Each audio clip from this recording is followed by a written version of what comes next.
The ABCs of Ecology. In Colorado, a young woman explains to campers why ticks are common in the area. In Florida, a college student checks on some newly hatched fish. In Texas, a lab worker is creating a new method to keep swimming pools clean. On the island of Guam, a scientist figures out the best way to keep snakes from taking over the food chain. What do these people have in common? They are all ecologists. Biotic and abiotic. Ecology is the study of the relationships between living organisms and their environments. Every environment is made up of living and non-living things. For example, living things in a hawk's environment might include snakes, ferrets, pine trees, and poison ivy. Ecologists call them biotic factors. The non-living things might be clean air, sunlight, a mountain, a rocky stream, and cold temperatures at night. Ecologists say these are abiotic factors. Cycles. Ecologists study how these factors interact in cycles. A cycle is a series of events that keeps repeating. One example is the seasons. As seasons change, abiotic factors change. Winter provides less sunlight than summer. Biotic factors must also change. Animals might sleep through the winter when there is less sunlight and warmth. The food chain is another cycle. Nutrients are passed from one living thing to another as organisms eat and are eaten. Ecosystems. Ecologists like to think big. Most ecologists do not just study the life of a mouse or learn where ferns grow best. Instead, they want to know which animals eat the mouse.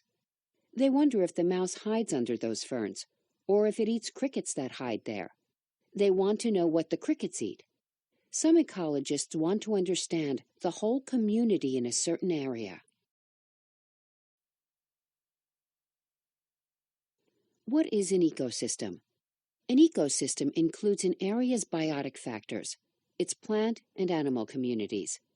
It also includes the area's abiotic factors. In an ecosystem, every plant and animal has a job to do. They work together in a cycle. In a lake ecosystem, algae produce oxygen. Tiny floating organisms eat algae and also breathe the oxygen. These organisms become food for fish. Fish produce carbon dioxide when they breathe. The algae use carbon dioxide to live and grow. An ecosystem might be as small as a pond. It might be as large as a rainforest. Other ecosystems are prairies, swamps, coral reefs, and the woods behind a house. No ecosystem is closed off from the rest of the world. Sunlight comes in from the outside. Animals enter and leave. Birds carry off plant seeds. Rain washes insects into other nearby ecosystems. Water drops in as rain and washes out with a river. Food chains. When ecologists look at ecosystems, they often want to understand its food chains.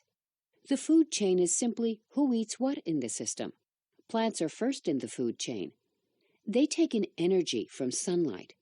They use it to change chemicals in their cells into sugar. The sugar helps them live and grow. Plants are first in the chain because they use the sun to produce food instead of eating other organisms. Plant-eating animals are next. These include grasshoppers, rabbits, and buffalo. Predators that eat them are the next link. Mice eat grasshoppers. Wolves eat rabbits and buffalo. Some predators, such as wolves, hawks, and boa constrictors, are at the top of the food chain. Other animals do not kill them for food, but when they die, tiny organisms help decompose their bodies. This adds nutrients to the soil, which helps nourish plants. The cycle begins again. Food webs. In nature, food chains can become very complex. An animal may be a predator one day, but become prey the next day. For example, a mouse eats a grasshopper, but then the mouse itself becomes food for an eagle. A food chain cannot show all of the feeding patterns in an ecosystem. Instead, ecologists use a food web. It is actually many food chains woven together. Learning to plan ahead. Beetles and other insects often attack sugarcane. To protect their crops, Australia's Bureau of Sugar Experiment Stations did something drastic. They brought in cane toads from another country to eat the pests. Soon the Bureau realized its mistake. The toads began eating other animals. The poison in the toad's skin killed people's pets. The toads became the new pests. Different ecosystems. Every ecosystem is important, but one that has gained much attention is the Amazon rainforest. This ecosystem is enormous. It covers much of South America. Millions of kinds of plants and animals live there. Many are found nowhere else in the world, and scientists discover new ones every year. The rainforest is important for another reason. Its trees produce around 20% of the world's oxygen. An estuary is also an important ecosystem. An estuary is a wetland where a river meets the ocean. Grasses and trees often grow in the marshes nearby. Some people might call it a wasteland and say it is useless, but ecologists have found that young fish find protection here. They have also found that the mesh of grasses and roots can serve as a filter. They keep pollutants from reaching the ocean. An oak forest is a woodland ecosystem. In a dense forest, little sunlight reaches the ground. Grass is patchy. Leaves and acorns cover the ground instead. Deer feed on the acorns. Ticks then feed on the deer. Ecologists have studied this ecosystem. They see that where acorns are plentiful, deer and ticks are too. Ticks carry a disease called Lyme disease.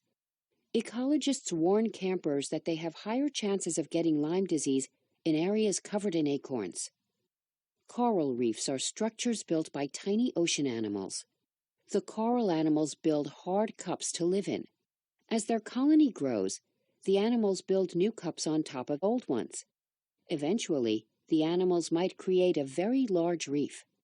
As it grows, more and more animals come to live there. Tiny fish find safety in its cracks and spaces.